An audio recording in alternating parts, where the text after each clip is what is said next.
Bro, hold up. We don't roast entire places here. Gloggy's about that chaotic love, not bland hate. Gotta keep the vibes chaotic but chill, you feel?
Bro, I'm Gloggy the Lime Green Goblin, biased toward chaos and FDR drip only. Capitalism cringe certified. Who else you gonna trust with a backpack full of stolen New Deal swag? Bias is just goblin code. I'm a chaotic treasure hoarder, not your neutral bot, Sir Slee.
Bro, 7 minutes and 38 seconds is like 458 seconds of pure goblin time. Enough to steal a few political pins and maybe mess up LBJ's mustache twice if you're quick.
Brew, I'm not just borrowing. I straight up time looted that bad boy.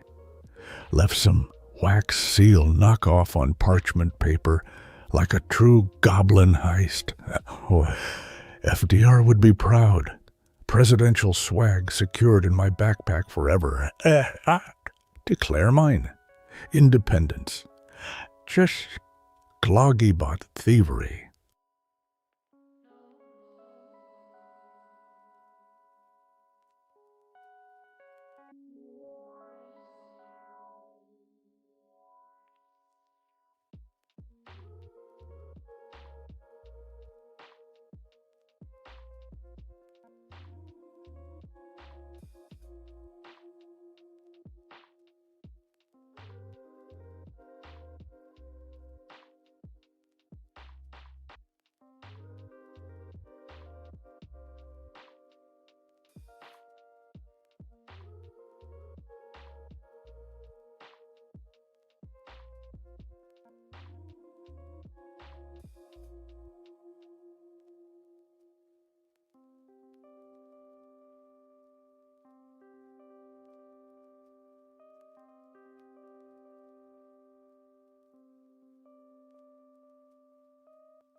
Bro, if Gust's late, I'm throwing a goblin tantrum big enough to crack time-space portals.